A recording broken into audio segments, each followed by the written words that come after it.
Hi there. My name is Dr. Diallo. I'm an academic coach and a test prep expert with Study.com. Are you currently preparing to take the FTCE Family and Consumer Science 6 through 12 with testing code 052 exam? This assessment covers the subtopic of knowledge of prenatal care, fetal development, and childbirth. I'm so excited that you're here with me because I am here to walk you through multiple sample test problems and test-taking strategies to assist you on test day.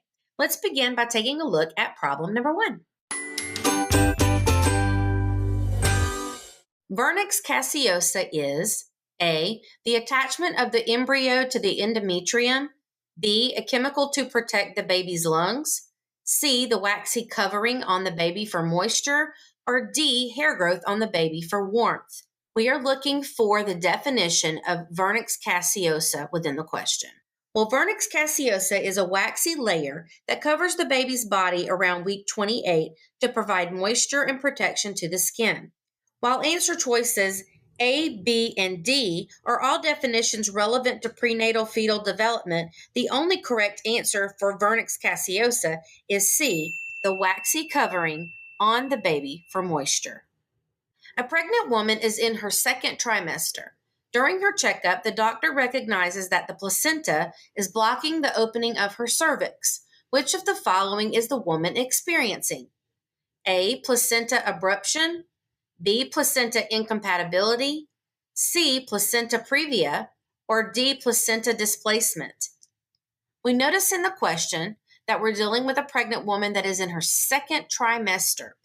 The doctor has noticed that her placenta is blocking the opening of her cervix. So we're wanting to find the term that fits that definition. Placenta previa is a condition that occurs when the placenta blocks the cervical opening. This may create complications, and it occurs during the second or third trimesters. Placenta abruption is a pregnancy complication that happens when the placenta separates from your uterus before delivery. So this is not correct. Placenta incompatibility is when a pregnant mom and her baby have different blood types, and that causes the mother's immune system to react, so this isn't correct either. Placental displacement is the abnormal positioning of the placenta in the uterus during pregnancy. It can lead to heavy bleeding during pregnancy and delivery, so this isn't the correct choice either. Therefore, the correct choice is C, placenta previa. Which of the following best describes the effect of Rh incompatibility during a pregnancy? A, an increase in protein in the mother's kidneys. B, the baby is positioned feet first instead of head first. C, the mother experiences extreme high blood pressure levels. Or D, the mother's immune system attacks the baby's red blood cells. We are looking for the definition for Rh compatibility. Rh incompatibility is a pregnancy complication that occurs when the mother and baby have different types of red blood cells. Because the baby's blood cells are different, the mother's immune system attacks and destroys the baby's blood cells, causing a lack of oxygen and death to the baby.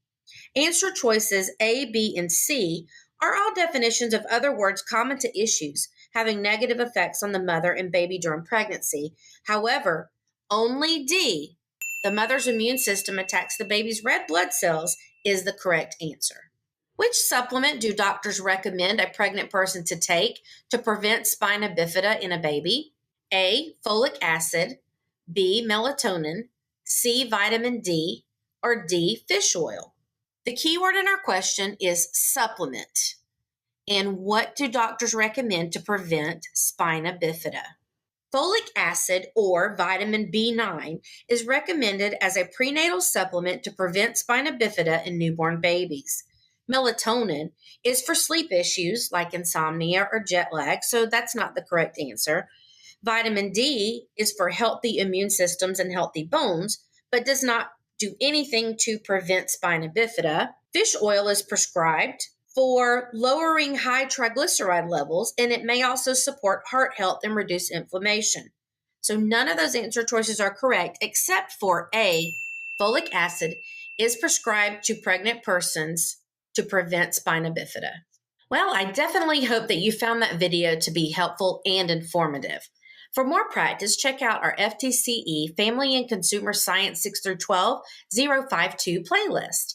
And for even more detailed practice strategies and customizable study materials, head on over to study.com and check out our FTCE Family and Consumer Science 6 through 12 test prep course. Those who use study.com boast a 92% passing rate. Our course includes full-length exams, hundreds of authentic practice problems, and short, targeted video lessons specifically developed based on the latest testing updates. With our resources, you'll know exactly what to expect on test day. Like this video and subscribe to this channel to get all of the latest FTCE updates. And please leave your questions and your success stories in the comments. We would love to hear from you. And thanks for watching. Happy studying.